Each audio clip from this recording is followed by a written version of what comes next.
So in this lesson, I come to take a look at chord inversions, okay?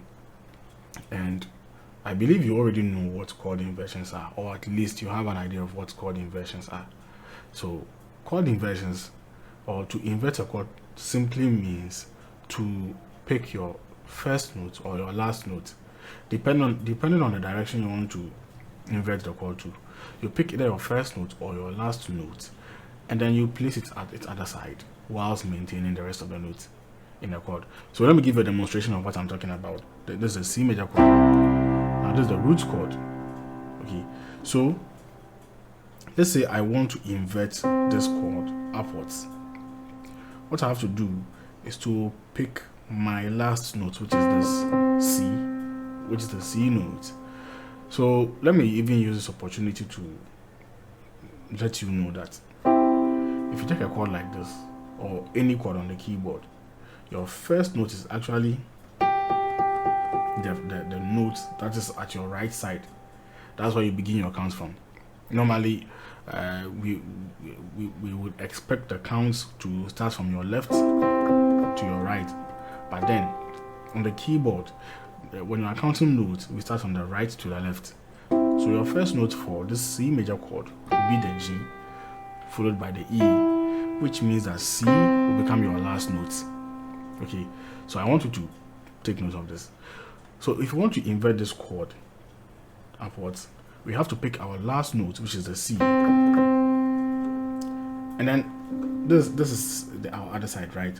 Or we have to pick this note and then place it at its next octave, which is the C here, and at the same time maintaining the rest of the notes that forms the chord.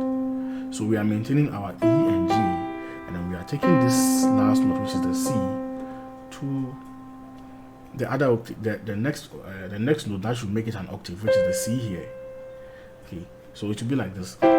And obviously you have to replace your fingers, because right now look at my fingers. Playing a chord like this won't make me comfortable. Okay, yeah. Now I can go ahead and then invert this same chord again. So this becomes the first inversion. I know we know this, but I'm just doing a quick recap. So this is our root chord, and then we took the C from its original position to the next C, and then we got our first inversion. And then now we with the same approach, let's try and invert this chord again. So from the E, we will take the E this time and then place it at the next note that will make it form an octave at its other side, which is this E, right? So we take it from here and then we place it here, and then we go ahead and change our finger positions to make us more comfortable. So this becomes the second inversion of the root chord of the C major chord. So we have the root chord, and then now we have the first inversion, then we have the second inversion. So what do you think will happen if we invert the second inversion? So if you have to invert the second inversion, then how do we do it? We will take our last note, which is the G, and then place it at this side, and then we know there's a G over here, whilst we maintain the rest of the notes, and then we reposition our fingers to make us more comfortable. Now what do you see? After inverting the second inversion, what do you get? We get now we have our root chord again. Okay, so it means that if it comes to triads, or when you invert triads, you realize that you are able to play a triad, which is a 3-note chord, in 3 forms: the root chord itself, the first inversion, and then the second inversion. Because right after the second inversion, you go back to your root chord. And the reason why you're able to play it in 3 ways, let me put it this way: we are playing it in 3 ways. The first one is the root chord, first inversion, and second inversion. The reason why you're able to play it in 3 different ways, though it's the same chord, is because it's made up of 3 notes. So you can get 3 chords out of it when it comes to the principle of inversions. Now this means that, let's say we want to study the inversions in a 7th chord. We already know that each of the 7th chords that we learn, that's the major 7th, minor 7th, dominant 7th, and then major minor 7th. We have 4, right? Each of these chords are made up of 4 notes. So if a 3-note chord could enable us to play in 3 different ways, which is the root chord, first inversion, and second inversion. Then a 4-note chord can be played in 4 different ways. Okay, so we will have the root chord being the original chord, and then we will get the first inversion, the second inversion, and then this time there will be a third inversion. Okay, which means that you remember our 9th chord classes. The 9th chord classes were made up of 5 notes, which means that we can, or we will be able to play 9th chords in 5 different voicings. So we will have the first inversion. So we have the root chord, first inversion, second, third, and fourth inversion, and so on. So that the more the number increases, the more the inversions will also increase. So let's take a look at what I'm talking about. Let's try and invert a C major 7th chord. Okay, so we have our C major 7th chord right here.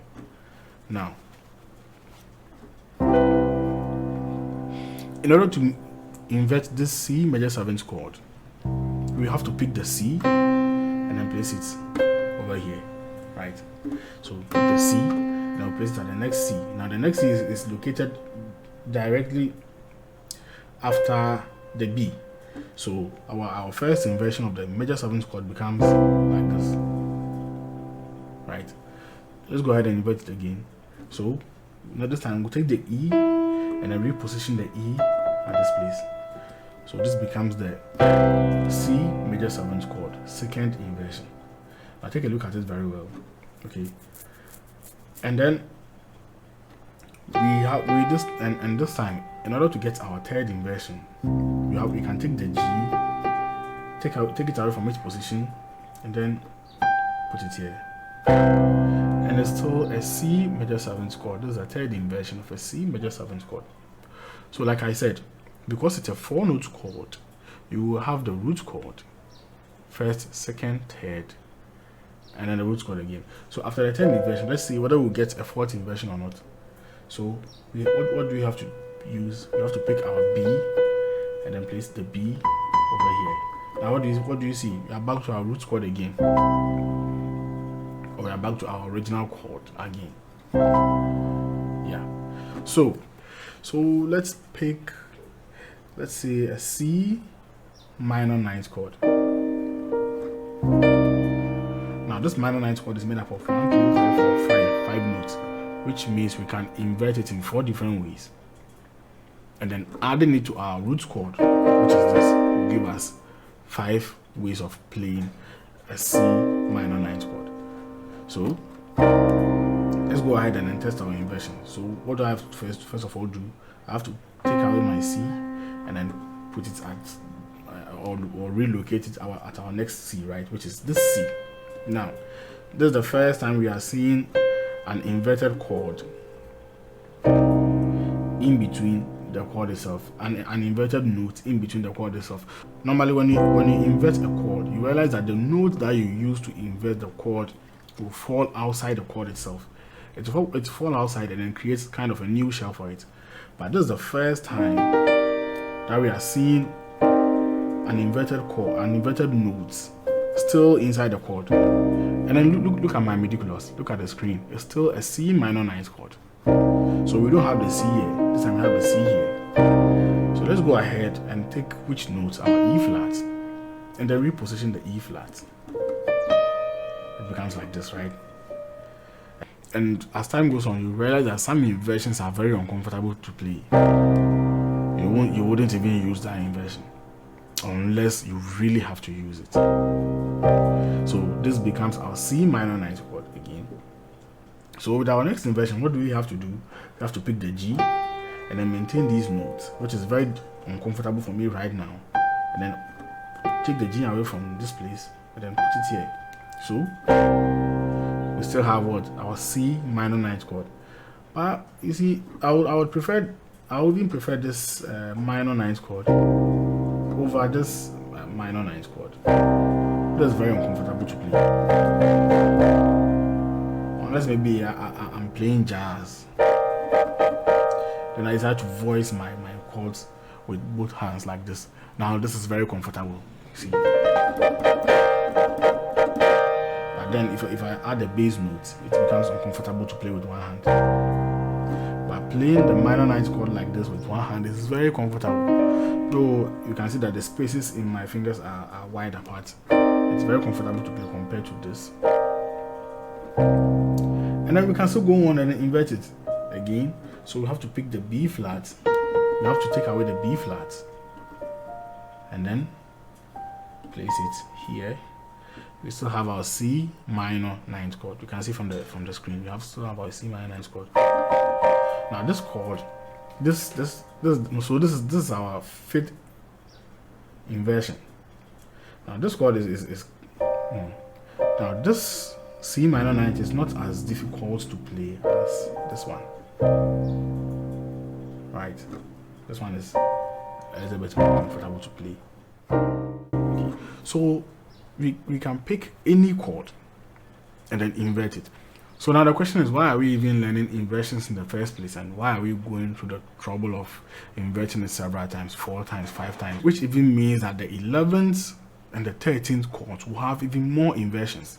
Why is it necessary to go through all these and then try and then get familiar with all these inversions? The simple answer is, first of all, it's not a crime to have more knowledge, but then in terms of melody, it will really help you voice your chords with reference to melody. So let me give an example. Let's say this is how we constructed our C minor ninth chord, right? Now this is the melody note. Okay, so imagine I want my minor ninth chord to end on the G note instead of the D note. My minor ninth chord, I want my minor ninth chord, my C minor ninth chord to have its melody as the G note. And I know that with the principle of inversions, I just have to invert it till I'm sure that the G becomes the melody note or the leading note. So we have this inversion, and then we have this inversion, and then we have this inversion. Okay, so this is the C minor ninth chord, right? Now, let me show you one trick. In order to make this chord very simple, you see there's a C here. Look at my fingers. You can see that there's a C here. You can take away this C because this C is the same as this C. So this becomes a C minor ninth chord. And this voicing, though the same chord, it sounds different from. Listen to the sound of this. Listen to the sound of this. You see? So what it means is that though I'm playing the same chord, but because I can play it in 5 different ways, it means I have 5 different sounds of the same chord. So I'm able to use the sound that I prefer the most. When I'm composing a music or when I'm playing a certain music, I can decide that, oh, this time I want to use this voice, I want to use this one. Listen to this one carefully. Because of the B flat being the melody note, the sound changes a little.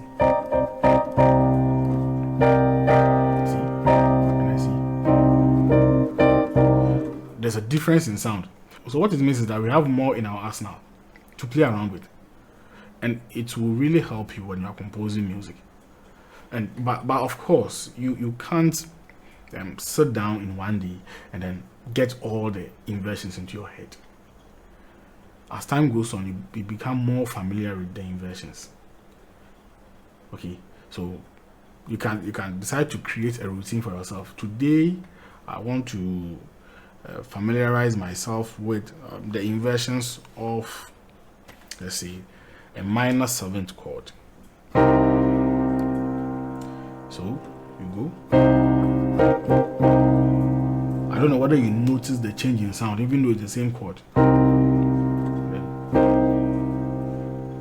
we have the E flat. Now listen to this sound. This one seems more brighter and higher than. So each chord will serve its own purpose. Then we have this. So can you believe that this chord is also a C minor 7th chord? And we have the G as the melody note. And it sounds different from. It sounds very different from this guy, even though they are all the same chord. That's one wonderful thing about learning the chord inversions. So just take your time. You can pick the major 11th chord or dominant 11th chord like this, and then you go ahead and then you invert them. Now we already know, and we also know that some inversions will still, some notes that you invert will still end up being within the chord itself, not outside the chord. So for example, if I invert this C11th chord right now, definitely the C will come here, right? Have you noticed? And then also we have what? An E over here. If I invert this chord right now, the E will come over here. You see, creating this kind of cluster that my fingers can't even play. Yeah. So from here let's be honest here. We can clearly see that some of the inversions are troublesome to play, and I can assure you that you will not even end up using all the inversions. But like I said, it's not a crime to know more. So you have this knowledge, and the wonderful thing about music is all about creativity. So the fact that I'm not able to use a certain chord does not mean you might not be able to use the same chord. And then it's like every day new discoveries are made in music. So this chord right now, which is sounding very uncomfortable to play, and it doesn't even sound nice in the first place. Who knows what you might do with this chord in the future? Like what you like, where you might place this chord in a certain type of music, and you may get a very unique sound that will make everybody love the music you are playing. So music is all about experiment, discoveries, and all that. That's why it's important to know. So in your free time, just sit down and then be testing out these inversions. And lastly, we don't invert a chord only upwards or only to our right side. We can do it in a vice versa manner. So look at the C major 7th chord, for example. I can choose to invert it backwards or downwards by picking out. So this time I'll pick my first note. This time it will not be the last note, but I can pick my first note and then place it at the its opposite side, which is the B here, right? So I'll take away this B and then come and place it here. So what is this chord? What's the name of the chord you are seeing over there on the screen? C major 7th chord. We can continue and invert this. So this time we'll take the G and then bring the G over here, right? So what was the name of the chord again? C major 7th chord. So inversions go back and forth, okay? But it's like I feel like it's more common. Like you will see these kinds of inversions very often compared to inverting it backwards like this.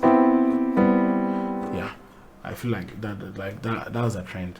Okay, so this isn't about chord inversions. It's basically about knowing how to do it and then testing it out on your own. Because when we get to the song playing section, you realize that the chords that I'm playing are mostly inverted chords. They are mostly inverted chords.